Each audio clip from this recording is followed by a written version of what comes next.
SBT, a cara do Brasil.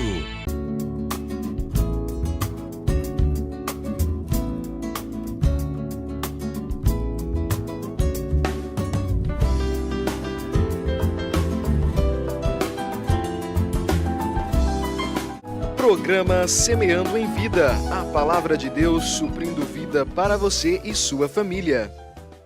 Shalom, amada igreja, shalom, amados em Cristo, shalom aqueles que também não conhecem a Jesus. Meu nome é Paulo Berlim Pérez, pastor do Ministério Sementes de Cristo, e quero compartilhar mais uma vez a palavra poderosa do Reino de Deus. Que eu e você, amados, sempre que ouvir a palavra, estejamos com o coração livre e aberto, com a mente aberta para ouvir a palavra de Deus. Quem faz a obra, ou quem converte o homem, ou quem mostra o homem o seu estado de pecador, ou convence o homem da sua trajetória de pecador, é o Espírito Santo, não somos nós. Portanto, cabe a mim e a você que caminha com Cristo, que ensina ou que direciona a palavra de Deus para alguém, ou que fala de Deus para alguém, cabe a mim e a você exercermos isso, somente. A ação da transformação, ou do tocar, ou do regenerar, ou de instruir esta poderosa palavra no coração do homem, cabe ao Espírito Santo. Portanto, amados, que nós sejamos livres para falar da palavra poderosa de Deus, sem receio, sem medo, porque quem faz a obra, quem convence o homem do pecado, é só o Espírito Santo, não sou eu nem você. Portanto, diga, fale, experimente a poderosa ação da palavra de Deus na vida daqueles que você revelar a poderosa palavra e verdadeira do Senhor. Eu quero compartilhar, está no Evangelho de Lucas, capítulo 5, nós vamos ler do versículo 29 ao 31.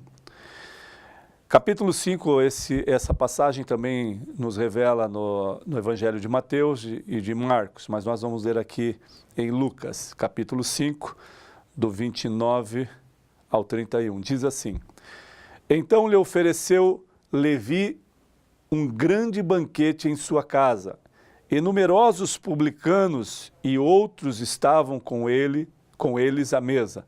Os fariseus e seus escribas murmuravam contra os discípulos de Jesus, perguntando: Por que comeis e bebeis com os publicanos e pecadores? Respondeu-lhes Jesus: Os sãos não precisam de médico, e sim os doentes.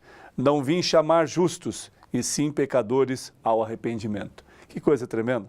Sempre que nós fazemos a obra de Deus, ou nós estamos debaixo da direção de Deus, sendo corretos, honestos, andando sobre princípios estabelecidos pelo homem, a lei, e pelos princípios estabelecidos por Deus, a palavra poderosa do reino de Deus.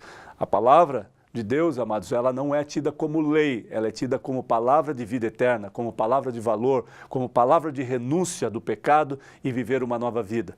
Aqui, essa passagem nos revela claramente quando ele fala sobre estar sentado junto à mesa aos publicanos. Os publicanos eram os cobradores de impostos ou até impunham impostos para os romanos, que sobrecarregavam a sua própria nação, seu próprio povo. Então eram tidos como perversos, como maquiavélicos, como pessoas que se corrompiam porque oprimiam o seu próprio povo. Então havia uma separação, havia uma renúncia contra os publicanos. E aqui os escribas e fariseus dizem: por que vocês, os discípulos de Jesus, que andam na verdade, que falam que isso não pode acontecer, que essas pessoas estão fazendo errado, por que andam com ele e comem com ele? Por que Jesus se alimenta com eles? Aí Jesus faz uma consideração que nós hoje não entendemos. Eu vim por causa dos enfermos. Os doentes precisam de mim. Aqueles que não vêm pelos justos e sim pelos doentes. Porque alguns, amados, pela sua própria característica ou a própria vontade, a sua permanência aqui na terra, a sua peregrinação aqui na terra, eles acham que pelos seus conceitos de riqueza e de poder, eles acham que são justos. Nem sempre é assim. Alguns conquistam o seu patrimônio por herança. São três situações distintas. Ele recebe por herança Outro, ele recebe porque ele conquistou, buscou, exerceu força, exerceu discernimento, exerceu conhecimento, exerceu vida, tempo, para que aquilo fosse conquistado. Lembrando que o tempo e a vida pertencem ao Senhor, e se nós exercemos isso, a consequência é que Deus nos fortaleceu, Deus nos deu vida, permitiu que nós estivéssemos. E a outra situação é quando nós nos corrompemos. 3 situações distintas. Uma quando nós temos as coisas por herança dos nossos pais, uma porque nós conseguimos, traçamos uma trajetória de vida honesta, íntegra, buscando, estudando, se aperfeiçoando, trabalhando muito e conquistamos. E a outra, conquistamos muito facilmente através da corrupção, através do engano, através do roubo. São 3 situações extremamente difíceis, extremamente diferentes. Então nós precisamos discernir isso e entender que nem sempre todos que têm riqueza e poder, que agora estão na mídia, na sociedade, seja aqui, em Alto Araguaia, em Rita do Araguaia, no estado do Mato Grosso, de Goiás, seja no Brasil.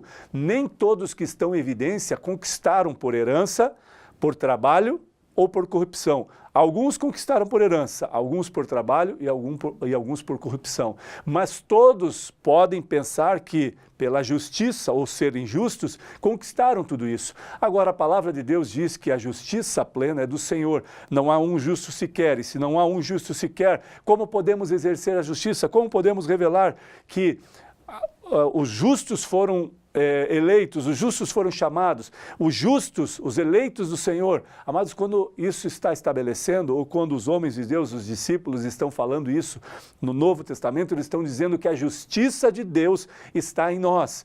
E quando essa justiça está em nós, aquele que está apartado do Senhor vai ver algo diferente em nós por causa da justiça do Senhor, porque foi estabelecida entre nós. Então Deus fala, Jesus revela aos discípulos e aos escribas, agora que eles estão entre os publicanos, não porque eles querem mostrar ou querem separar os publicanos e têm prazer em estar com eles. Sim, o prazer de estar com eles é para que eles também conheçam a verdade.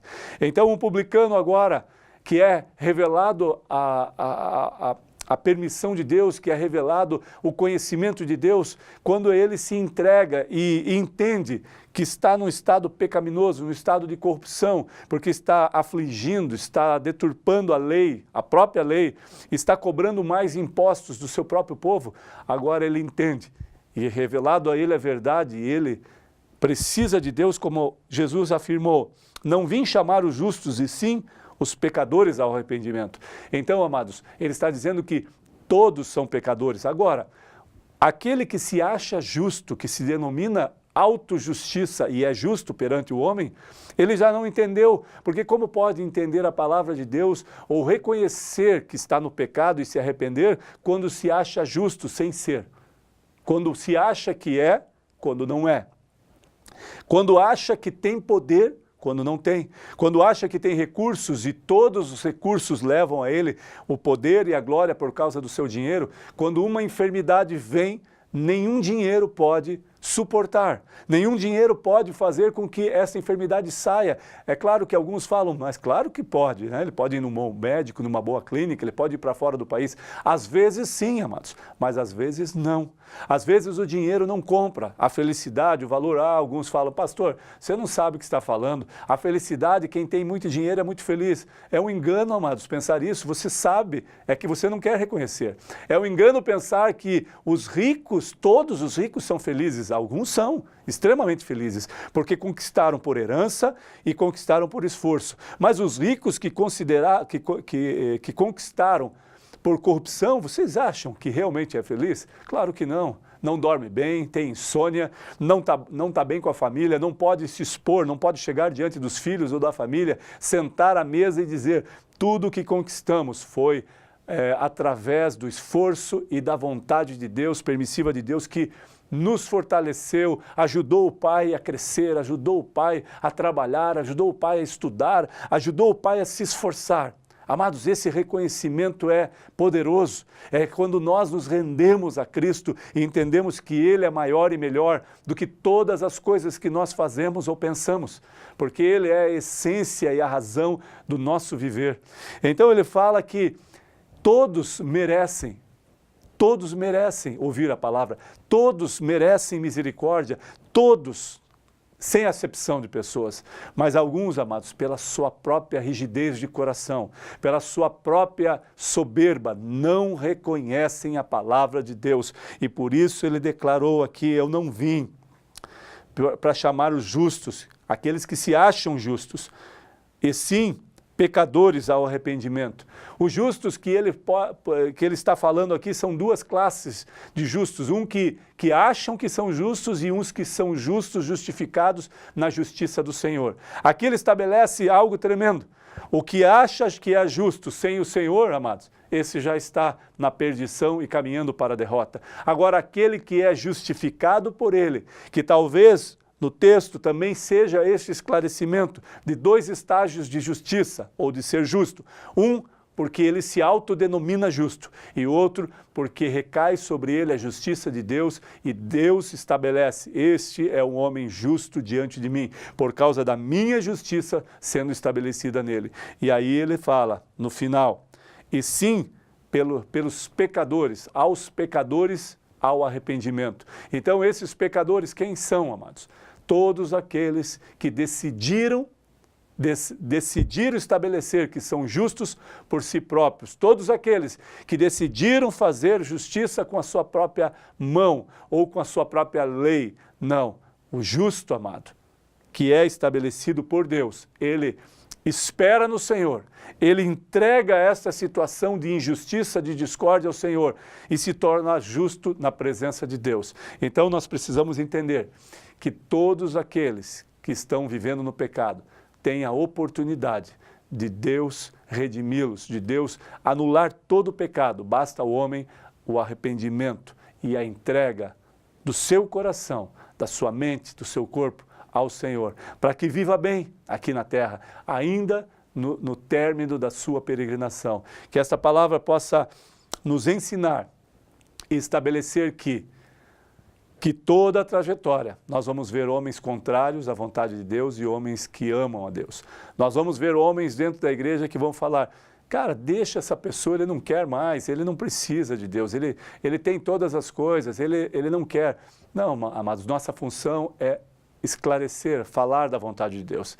Agora, se ele recusa, se ele não quer, amados, nós não temos nada o que fazer a não ser orar e tentar novamente. Porque um dia o Espírito Santo pode fazer uma obra tremenda na vida dele, como fez na minha e na tua, para a glória do Senhor. Entenda isso, discerna isso e viva o melhor do Senhor neste tempo, em nome de Jesus. Amém.